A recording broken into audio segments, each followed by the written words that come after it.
Hey everybody, this is Jim at SB500chart.com coming to you after the close on August 14th, 2012. And we're going to kind of do the same thing that we did yesterday since the markets are really range bound right now. I'm not going to take up a lot of your time with repeating what's been said over the past few days, but we're going to maybe refine the chart just a bit. And that's not unusual when you do technical analysis. And when you're looking for patterns, you don't always get the full pattern to start with. You have to wait and let it develop. And it could be that that's what's going on right now. So anyway, before we get started, just need to remind you that the website and the video are for educational purposes only. Nothing stated at the site or in this video is intended to be used as investment advice. I control lines on charts, but you have to draw your own conclusions from your own research, and you need to make investment decisions that are suitable for your personal financial situation. I am not a licensed financial professional, just a guy that draws lines on charts. Here's my chart, and now let's draw some lines. This is a 10-minute chart. What did we see today? Well, we saw my call yesterday probably not working out, and that was it looked like we may have been in a symmetrical triangle. And we broke out of that at the open today, but we came back into this pattern. Now, one of two things is going on here. One of them is this is a symmetrical triangle, and the S&P just can't get over that neckline that is extended from our head and shoulders top back from this past spring. Here's our left shoulder, head, right shoulder. We extend that line on out, and it's not in its proper place here, okay? Because when I look at a 2-hour chart, that line moves around a bit. This is where that line actually is.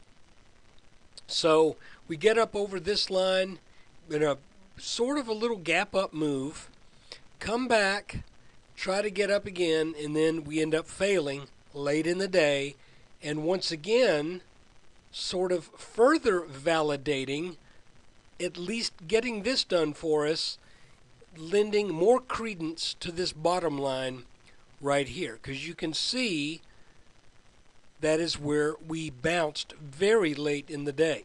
So let's count the number of times we've got touches on this bottom line. 1, 2, we can call this 1, 3, 4. So this bottom line now should serve as our signal that this upwards move is at least for the short term done with. Okay? Because we've made a number of attempts to get up over this neckline. Well, actually two. 1, 2, and both times the S&P couldn't do it, and both times the S&P came back down to a rising line where it found support. I'm thinking when this line goes, we likely come back down to the high 1300s, say 1370s, low 1370s, something like that. Additionally, if you want to look at today's chart with a little bit different slant, you could say that that we sort of made a little topping pattern here. Maybe after that gap up, we came down and made a head and shoulders. That once this line gave way, it kind of signaled that that we should encounter some more selling pressure later in the day. But keep in mind, we're talking about things on a pretty small scale.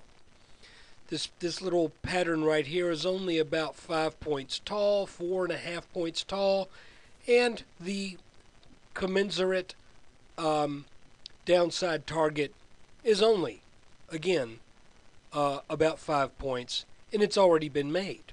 When we bounced here, even if we take this high point over that little neckline there,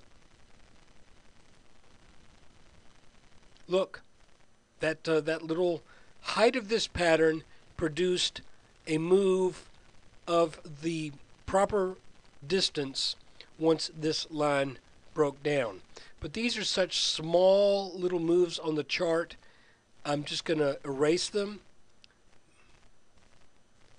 for now.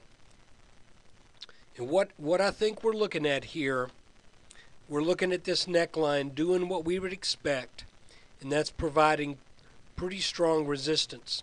But I want to make one change to this chart now, if you'll allow me, if my browser will allow me. I think you will. The question is, will Firefox let me do this?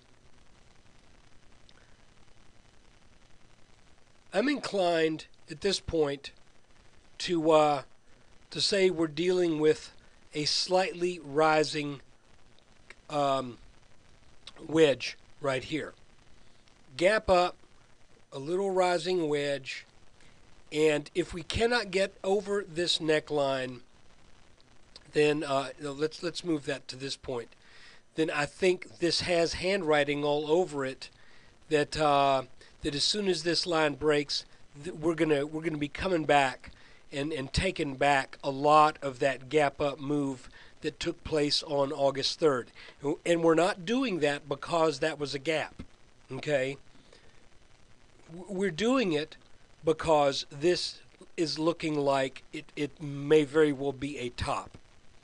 Okay? I am not a believer in the absolute necessity of gaps to be filled. I can't say that enough times. And I've read a number of really good technical analysis books. They say the same thing. They say this thing about gap filling is something of an old wives' tale. That doesn't mean that it doesn't happen more often. Well, let me rephrase that. Gaps get filled more often than they don't. But they don't have to get filled. You cannot count necessarily on a gap getting filled. If you trade on the necessity of a gap being filled, you will eventually be burned probably badly. Because there are runaway gaps. There are continuation gaps. And, those are things that get left behind. I don't think that's what we're dealing with here, however. And one of the reasons why people have this feeling about gaps is because because gaps do naturally create a market pressure contrary to the gap up. Because if it's a gap up, well, there's going to be a natural tendency for people to take profits. If there's a gap down, there's going to be a natural tendency for shorts to cover. There may be a natural tendency for people looking to go long to think, hey, this is a good chance to get in. So there tends to be a contrary move. But what's interesting about gaps is, and this is very true, is that when you start to get that contrary move, it is very typical for gap support or gap resistance to set in. And we've talked about that in the past. I won't bore you with repeating that information now. So for right now, it looks like this line is our support line, and we identified that yesterday, and it kind of showed its worthiness today with that late day bounce on that line.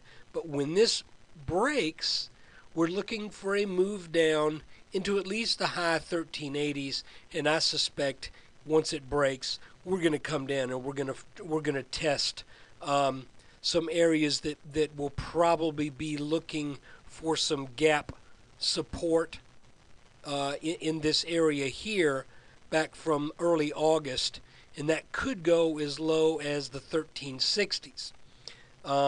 So what I'm saying is, if this line breaks, then we start to look for potential firming up at either this line or this line right here. I kind of think that our gap resistance would be somewhere in between, so maybe we get a ragged bottom here. But guys, that's about it for the day. Look, that's 1, 2, 3, 4, 5, 6, 7, 8 days trading within a narrow range, something we have not seen in the S&P for quite a while. You can see we'd have a tendency to really get kicked around over the past weeks, but now we're in this range. The question is this a consolidation setting up an attack on this neckline? And if it is, and we take that neckline out, get up into the, 10 points over that neckline with a close, then I think you've got to say, well, maybe this market's got more legs than what we realize at this point. But we also need to watch this bottom line down here, because if it breaks, then I think we're coming down to either test this level or these levels right here. So guys, that is it for August 14th.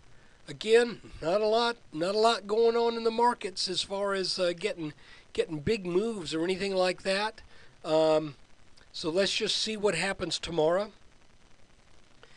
One of these days, we're going to get another pattern that's going to project an 80, 90, 100-point move in the markets in the S&P. Right now, we're just not seeing that. So bear with it, hang with it.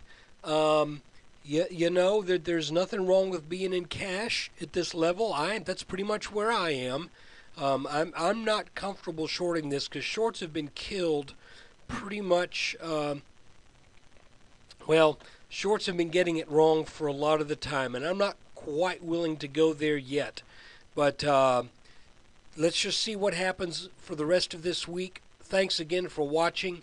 And one of these days, we will get a nice, large, and clear pattern that will give us a much better feel for where things are headed. Right now, it's not there. So if you're a day trader and you're picking up things in the chart, great.